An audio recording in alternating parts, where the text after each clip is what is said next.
20. yüzyılın hemen başındayız. Batı'nın doğuya dair kafasının ne kadar ön yargılarla dolu olduğunu tahmin edersiniz. İşte tam o dönemde kökleşmiş bütün inançları sarsacak bir yolculuğa çıkıyoruz hep beraber.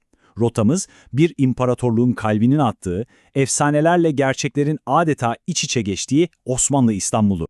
Bu keşif yolculuğunda bize rehberlik edecek olan kişi Norveçli yazar Knut Hamsun ve onun Hilal'in Altında adlı eseri. Peki bize bu masalsı ve bir o kadar da karmaşık şehri kendi gözleriyle anlatacak olan bu gezgin aslında kim? Fert, karşımızda acayip bir paradoks duruyor. Knut Hamsun. Bir tarafta Nobel ödüllü bir edebi deha, diğer yanda ise siyasi tercihleri yüzünden hayatı boyunca tartışılacak karanlık bir figür. İşte bu karmaşık kişiliği onun gözlemlerini çok daha ilginç, çok daha katmanlı hale getiriyor. Peki Hamsun'un bu kadar çelişkili olması, onun farklı bir kültüre dair gözlemlerini neden bu kadar büyüleyici kılıyor? Çünkü onun bakış açısı ne basit bir hayranlık ne de kör bir eleştiri. Tam tersine her şeyi kendi medeniyetine zaten şüpheyle yaklaşan bir adamın filtresinden görüyoruz. Hamsun İstanbul'a ayak bastığında zihninde Avrupalıların ön yargılarıyla dolu bir bavul taşıdığını hayal edin. Ama vapuru boğaza girdiği an o bavulun içindekilerle karşılaştığı gerçeklik arasında derin bir çatışma başlıyor. Yolculuğunun başındaki alaycı ve ironik düşüncesi tam olarak buydu. Bu cümle aslında sadece onun kişisel fikri değil, o dönemdeki bütün bir Avrupalı zihniyetini, o kibirli ve cahil bakış açısını mükemmel bir şekilde özetliyor. Beklentisi bu iken karşısına çıkan manzara onu resmen Allah bullak ediyor. Yıkık dökük, bitkin bir imparatorluk beklerken capcanlı, müreffeh ve adeta bir masaldan fırlamış gibi sakin ve güzel bir diyar onu selamlıyor. İşte bu karşıtlık yolculuğunun ilk ve en güçlü sarsıntısı oluyor. Ve Hamsun'un ulaştığı o farkındalık, basit ama çok derin. Gördüklerimiz, düşündüklerimizden çok farklı. İşte bu cümle onun entelektüel yolculuğunun başlangıç noktası ve bizim bu anlatımımızın da ana teması. Artık söylentilerle değil, kendi gözleriyle görecek.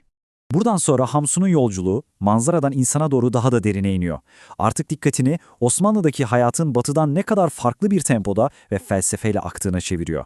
İlginç bir şekilde Hamsun, Batı'nın bu bitmek bilmeyen ilerleme hırsını kendi Japon yol arkadaşı üzerinden eleştiriyor.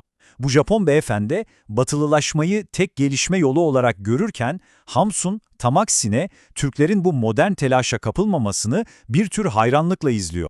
Bir kahvehanede yaptığı gözlemler bu felsefe farkını en parlak şekilde ortaya koyuyor. Türk çiftçisi için hedef ne? Topraktan ihtiyacı olanı almak, yani kanaat etmek. Peki ya Amerikalı çiftçi?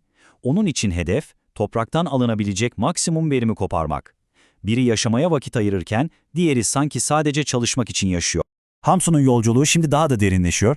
Bizi şehrin maddi dünyasından alıp manevi atmosferine, o derin ruhani hayatın tam kalbine taşıyor. Ayasofya'da karşılaştığı manzara onu derinden etkiliyor.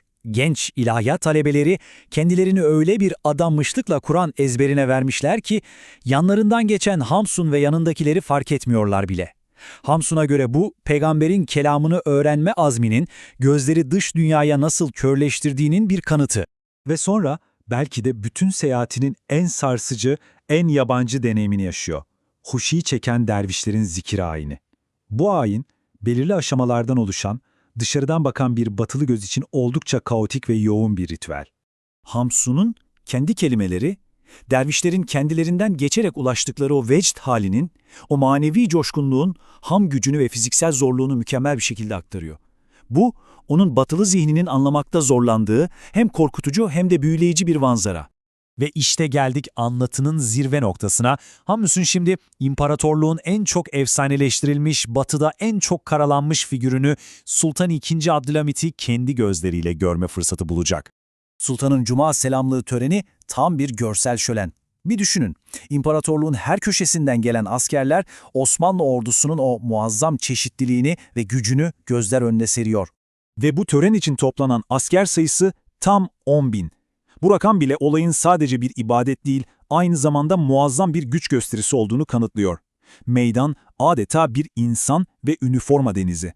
İşte burası en can alıcı nokta. Hamsun, sultan hakkındaki tahttaki katil gibi batılı önyargılarını alıyor, kendi araştırmaları ve gözlemleriyle karşılaştırıyor ve gördüğü resim söylenenlerden çok daha karmaşık, çok daha nüanslı.